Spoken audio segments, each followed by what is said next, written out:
Halo bosku, kalian apa kabar nih hari ini? Kita jumpa lagi di sini dan kita di sini kedatangan handphone yang cukup ramai belakangan. Ya mungkin kita terlambat aja ya, tapi nggak apa-apa. Yang penting kita bahas.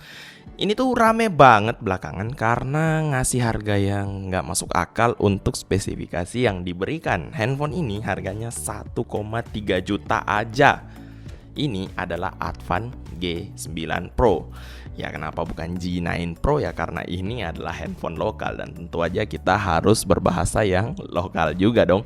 Nah, G9 Pro ini di sini seperti yang saya bilang punya harga 1,3 juta dan ngasih spesifikasi yang cukup gila sih. RAM 6 GB, memori 64 GB, ukurannya juga 6,6 inci.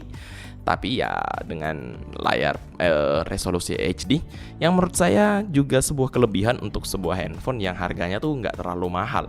Karena supaya main game itu bisa lebih lancar karena nggak makan daya atau narik power kali ya. Ya narik power yang lebih besar dari prosesor.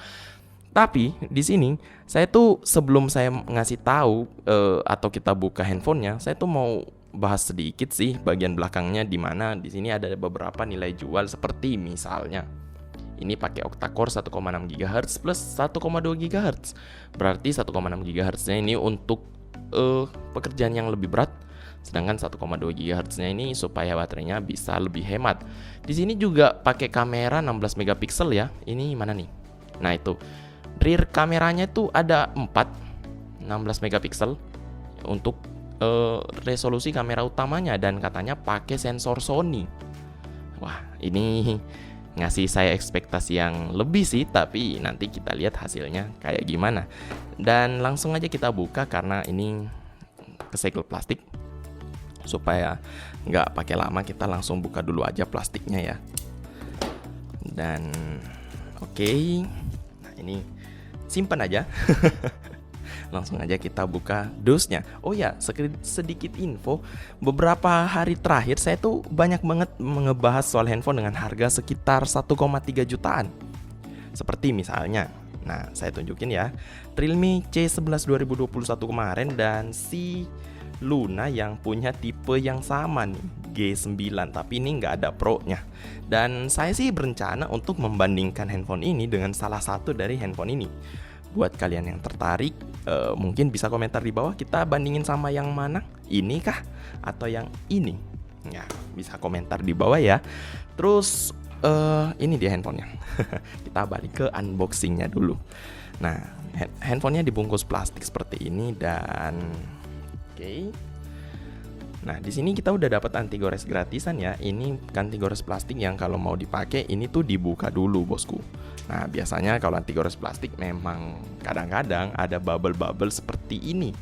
Tapi ya kalau kalian nggak suka, ini kan gratis.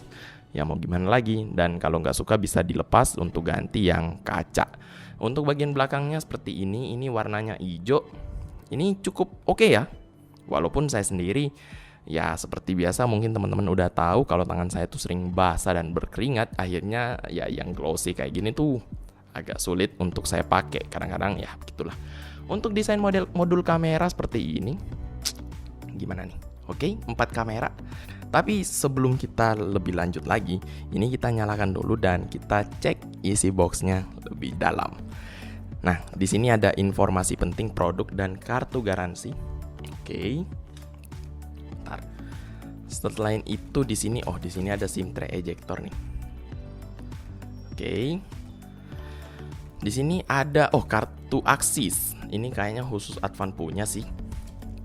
Oke, minimal kita dapat gratisan. Terus ada kabel. Bentar, kabelnya ini harusnya udah tipe C sih.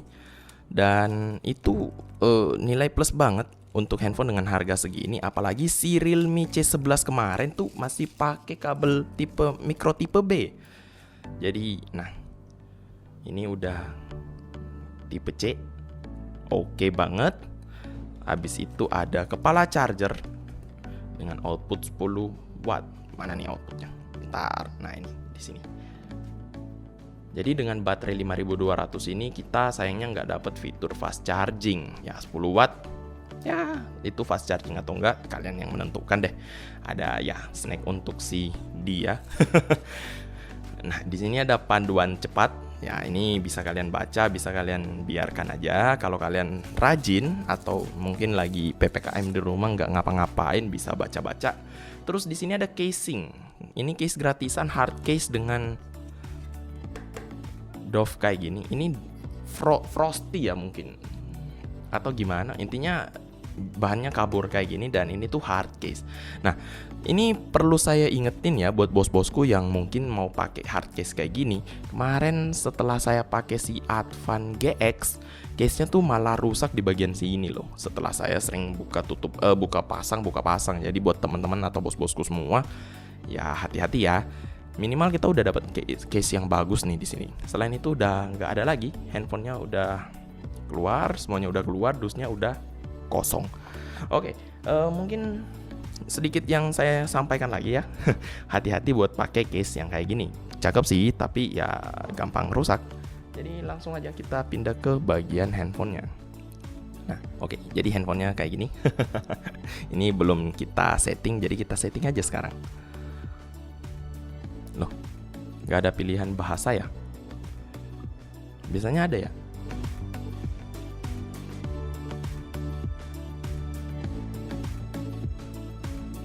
Oke bosku, jadi di sini kita udah selesai penginstalan awal atau settingan awal, dan handphonenya seperti ini tampilan awalnya. Gimana menurut bos-bosku semua? Cukup bersih ya? Untuk aplikasi yang udah terinstall juga nggak ada. Ini Fun Game dan Fun Plus ini kan bawaan Advan, dan ini nggak bisa dihapus. Mungkin ini fitur-fitur gaming dari Advan lah. Jadi nanti kita akan bahas juga apa gunanya. Tapi selain itu bloatware tuh nggak ada kelihatan. Nah, bersih. Jadi saya suka nih yang kayak gini. Untuk tentang ponselnya sendiri di sini RAM 6GB, versi Android 10. Oke, RAM 6GB versi Android 10, dan oke, nggak ada lagi yang bisa kita lihat di sini. Oke, untuk sekilas sih digini-giniin cukup lancar ya. Udah beda banget dengan Advan yang lalu-lalu. Dan di sini bezel kiri kanannya juga terlihat cukup normal, dan handphonenya malah kelihatan lebih panjang nih. Untuk bagian belakang sekali lagi dengan warna hijau kayak gini. Ini ada tipe warna nggak ya? Bentar, kita lihat dulu. Tipe warna nggak ada nih. Untuk bagian depannya, oh ada. Bentar. Untuk tipe warnanya ini hanya green aja, jadi nggak ada embel-embel. Tipe warna ada 3, green, blue, dan purple. Dan di sini nggak ada embel-embel, misalnya emerald green, sky blue, dan apa purple, aurora purple. Intinya nggak ada embel-embel gitu. Kita hanya dapat opsi green, blue, dan purple aja. Ini simple sih, dan ya bisa jadi ada beberapa yang lebih suka kayak gini. Dan di sini ada juga corak-corak nih, corak-corak seperti cahaya mentari gitu. Tapi oke sih, untuk warna bagus. Untuk ya desain sebenarnya nggak terlalu banyak yang bisa kita bahas, karena handphone sekarang memang kayak gini semua. Untuk bagian depan juga sama, biasa aja. Tapi ya mau gimana lagi, handphone sekarang memang masih stuck di desain seperti ini. Untuk tombol-tombolnya sendiri udah nggak ada yang spesial, nggak ada tombol yang muncul sendiri. Di sini ada tombol power dan juga volume rocker. Untuk bump kameranya juga nggak terlalu ini ya, tebel. Di sini kalau handphonenya digoyang-goyang ya nggak terlalu wiggle. Selain itu, bentar kita coba cek SIM tray-nya. Nah, di sini SIM tray-nya ada di bagian kiri handphone. Kalau kita buka, bentar kok. Nah, SIM tray-nya ada di sini, dan kita bisa masukin. Nah oke nih. Advan GX kemarin aja hybrid ya. Tapi di sini kita bisa dapat 2 slot SIM nano dan 1 slot micro SD. Jadi buat bos-bosku semua yang merasa 64GB itu nggak cukup, silakan kalian tambahin dengan micro SD kalian. Oke, nah mungkin selain itu nggak ada lagi yang bisa kita komentarin ya. Dan mungkin udah waktunya kita installin Antutu, dan kita cek handphone ini bisa ngasilin berapa di Antutu.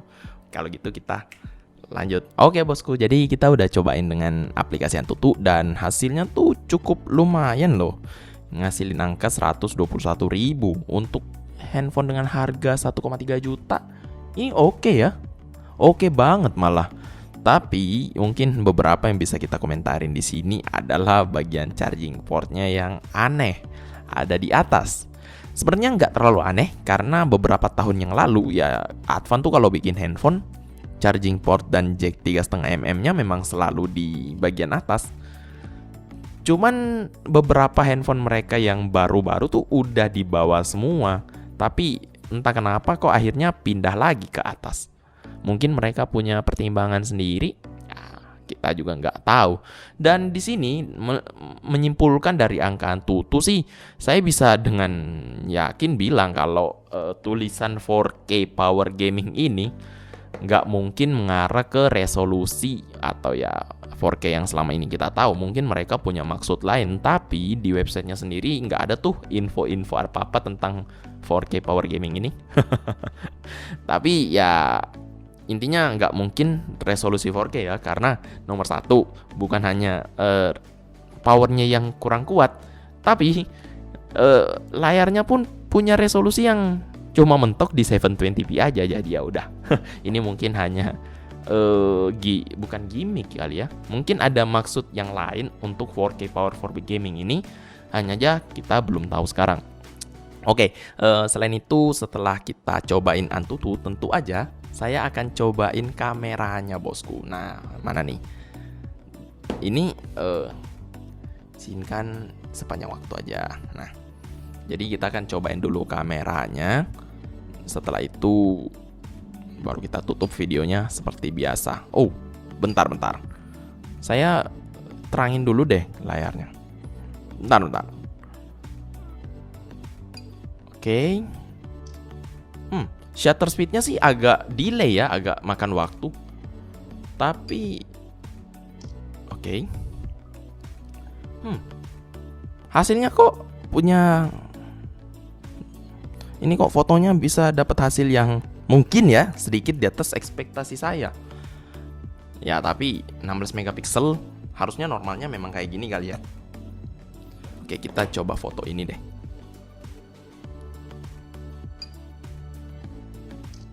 Oke, ini memang ternyata shutter speednya yang agak sedikit makan waktu. Dan ini terakhir. Wah, gelap banget. Oke.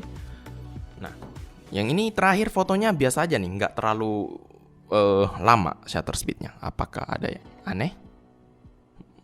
Mungkin ada yang aneh tadi ya. Nah, sekarang kita cobain kamera selfie-nya aja. Ini yang terakhir. Kayak gini aja. Kameranya di tengah nih. Oke, untuk kamera selfie-nya sendiri kayak gini. Ini kayaknya beautify-nya agak terlalu ini deh.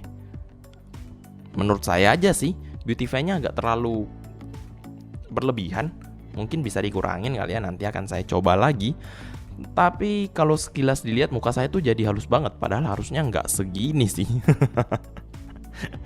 Ya tapi kalau kita jadi lebih ganteng kenapa enggak ya kan. Oke, mungkin segitu aja nih unboxing kita kali ini. Kalau kalian pengen ngelihat review handphone ini dan juga mau ngelihat kita bandingin dengan handphone yang ini atau yang ini, mungkin bisa komentar di bawah kalian mau lihatnya tuh ini dibandingkan sama yang mana. Ngasih saya masukan supaya saya juga bisa bikin videonya. Dan kalau kalian suka dengan video ini, mungkin langsung aja hajar tombol like dan subscribe di bawah. Jangan lupa untuk share video ini ke semua sosmed teman-teman juga. Saya berterima kasih banget buat kalian yang udah bantu share video ini ke semua sosmed. Itu ngebantu saya banget nih. Dan mungkin segini aja. Kita ketemu lagi di video selanjutnya. Bye-bye.